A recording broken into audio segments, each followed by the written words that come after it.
I considered just making a short about Straight On Till Morning because I'm worried I might run the risk of saying the same things over and over again with these Liz Broswell books. Just like all the other twisted tales written by Liz Broswell, it's boring, sexist, and it doesn't care to understand the characters that it's tampering with. I'm going to talk about a few things at the ending that pretty much sums up what this book is like. And yes, I'm talking about the ending with spoilers, I'm going to be talking about spoilers, but I'm not saying read the book first. I'm saying listen to these spoilers instead of reading the book, because the book is terrible. So when they get to the pirate ship at the end, Captain Hook has a nervous breakdown, and all the other pirates just give up because they don't want to be with Captain Hook anymore, which basically means that there's no fight at the end, even though that's seemed to be what they were building up,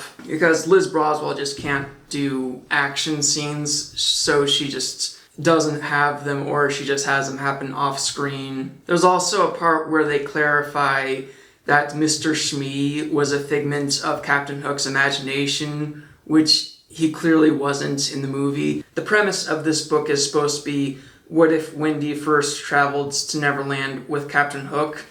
So if that's the difference between this story and the story in the movie, then there's no reason for Mr. Shmee to be a figment of Captain Hook's imagination, because he clearly interacted with characters other than Captain Hook. But anyway, the pirates abandon Captain Hook. There's no ending fight. They just let the pirates go off to do more piracy and raids and kill more people because they find that acceptable. And there's a female character who gets invited by the pirates to join their crew, and her response is, "Thanks, Captain, maybe someday I'll take you up on it." So I'm guessing it's supposed to be empowering that the female character got invited to join the group of pirates who pillage and plunder and kill. And at the end, it's talking about Wendy's activism back in London, where she's marching for women's rights to vote and such like that. You know, stuff that women got in real life ages ago. Well, what's the problem with that, you might ask? Well, the problem is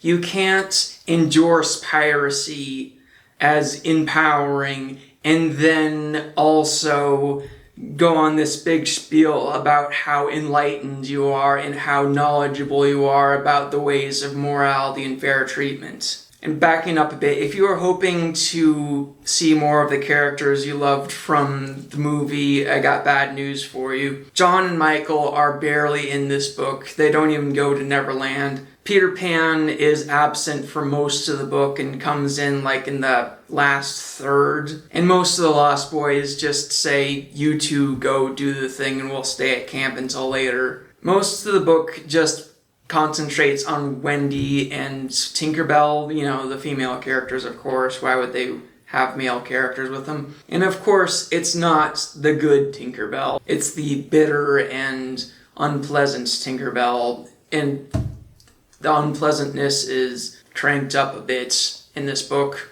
You might be wondering, who's the good Tinkerbell? Well, in my opinion, the animated Tinkerbell movies made the wise decision to make a movie about Tinkerbell as you remember her, not Tinkerbell as she was. Because Tinkerbell in the Peter Pan movie was pretty nasty. So they gave her a huge character overhaul in the Tinkerbell movies, but she's unpleasant and bitter in this book. And if you're expecting any of the characters from the Tinkerbell movies to show up in this, you are not only ignored, you are kind of given insult in addition to injury, because there are two fairies that show up in this book, but they're not from the movies. I mean, if Liz Broswell wouldn't even watch Tangled the series before writing a Tangled book, then obviously she wouldn't consider watching the Tinkerbell movies before writing a book with Tinkerbell in it. Long story short, the Tinkerbell movies are not amazing, but they're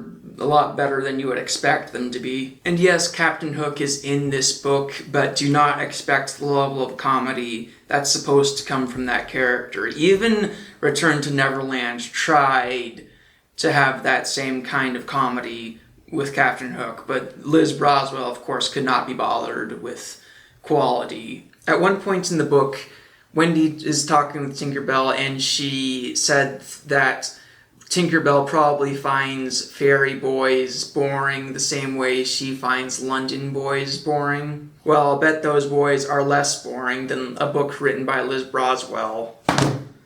I feel like every time I do a Liz Broswell book review, I have less energy for it. I've already recorded some of the review for Unbirthday, the Alice in Wonderland Twisted Tale. I want to wait a while before releasing it for a few different reasons, and also because I want to add another segment to it, but I was kind of low energy in that one. My video about What Once Was Mine was legendary. I don't know if I'll ever recapture that with another Liz Broswell book.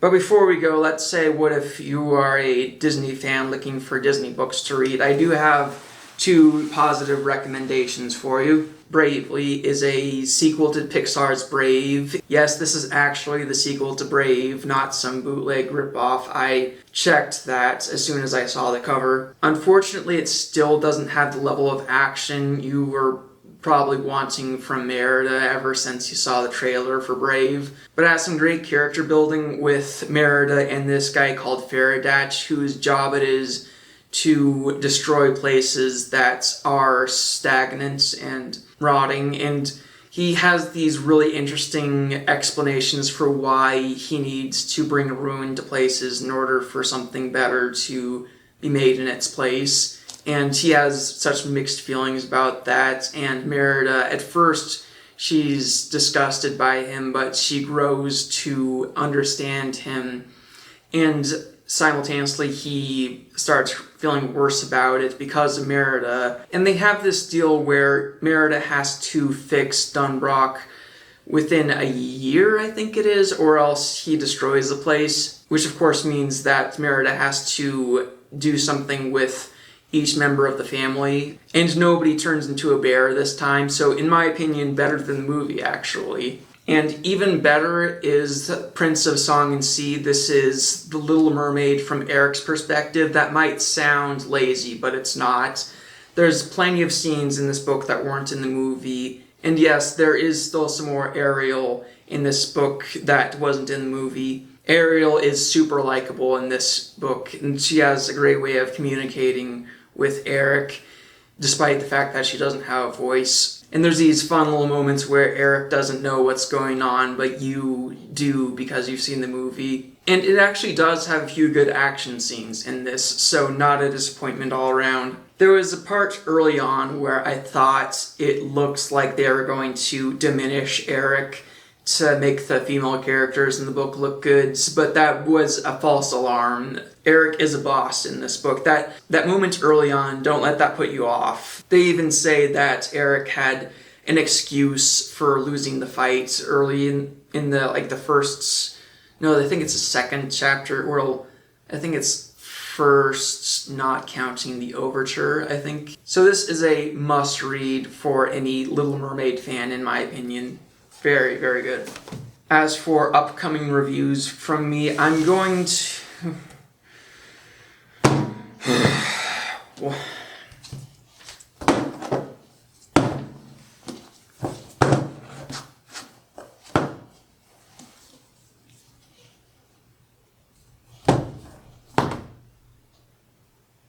One more. Just one more. I've already read Unbirthday, and I'll have the video finished and edited later. Probably after I'm done with Peter Pan and Little Mermaid videos for a while, I'll finish that Unbirthday video. I just need to read one more stupid Liz Broswell, but for now. After this, I'm gonna have to take a break from Liz Broswell. I'm not sure I can take much more. Long ago, I attempted to read this, and I didn't get very far. I think I got to, what was the page number? I think I gave up in the first 100 pages the first time I tried to read Part of Your World. Pray for me, lads and lasses. And then after that, have one more Little Mermaid book to read. Poor Unfortunate Souls. This is part of the Disney Villains series, which I'm kind of lukewarm on so far. So far, I've read So far, I've read and reviewed Fairest of All and The Beast Within. They're okay-ish. There was a few decisions that I was not happy about, but there was a few... Well, there was one, at least, lore bit that, if it's canon, I like. They clarified that Snow White and her prince had known each other for a bit longer, and that the only reason she ran away from him was because she was afraid that her stepmother would be upset about them seeing each other, so that made a lot more sense out of the beginning of Snow White. But other than that, I think I was much rougher on The Beast Within than Fairest of All. If I wasn't reading these books for the sake of reviews, I would consider Poor Unfortunate Souls the last chance I'm giving this series. And I already have in my possession When You Wish Upon a Star. This is the latest Twisted Tale. Unfortunately, this is going to have to wait for a little bit because I'm prioritizing Peter Pan and Little Mermaid videos for right now. But if you're wondering if When You Wish Upon a Star is good, hang on. Wait for a review. If not from me, then from someone. Look up a review first. I've not started on this yet, so I have no idea how good or bad it is. I forgot. I kind of have one more recommendation. I go more in detail with this in the video I have about Almost There, but basically my thoughts are it's mostly good, it's a bit anticlimactic, and there's one page at the end near the end that I didn't approve of for reasons that are explained more thoroughly in the video, but other than that, Almost There is one of the better Twisted Tales. Obviously, it's not written by Liz Broswell. It wouldn't be one of the better ones if it was written by Liz Broswell. I've said it before and I'll say it again. If you're wondering which Twisted Tales you should and should not read, if it's written by Liz Broswell, it's horrible, it's miserable, it's disgusting. But if it's written by anyone else, it's acceptable. And I've already released pretty good and funny reviews of books that you should definitely not read unless it's for a review. What Once Was Mine, legendarily bad, horrible. Long Live the Pumpkin Queen, a disaster. And Polar Nights Cast into Darkness, What Have You Done? You should not read those 3 books, but you should watch the videos I made about them because they're far more entertaining than the actual books. It's getting hard to talk about Liz Broswell books without endlessly saying, I'm tired of Liz Broswell's crap. Into that, you might be asking, well, then why do you keep reading her books? Well, I read these Disney books about Disney characters that I love and grew up with, so that I can demand better from Disney books. Better books like Prince of Song and Sea and Bravely, which you should support. Support this and not this, unless it's for a review. But still, if you're making reviews about Disney books, review Prince of Song and Sea and Bravely, because those are good. I've already pre-ordered Prince of Thorns and Nightmares. It's the same way Prince of Song and Sea is the Little Mermaid from Eric's perspective. The Prince of Thorns and Nightmares is Sleeping Beauty from Philip's perspective. It's the same author, Lindsay Miller. I love her writing. I love the way she wrote Ariel and Eric, and I cannot wait to see what she does with Philip and Aurora. That book is coming in October, and October cannot come soon enough. I'm so pumped for the Prince of Thorns and Nightmares. That's going to be a good one. Maybe it's wrong to call it a good book before it's even released, but I'm feeling good about this one. I'm optimistic. I'm hoping it doesn't disappoint, but I don't really think I have a reason to think it'll be disappointing. Prince of Song and Sea is easily the best Disney book I've read so far.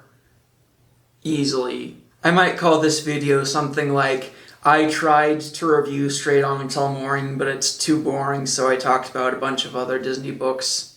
Well, a shorter version of that, of course, because that'd be a super long title. So remember to like, comment, subscribe, ring the bell, and check the author name before you buy a Twisted Tale.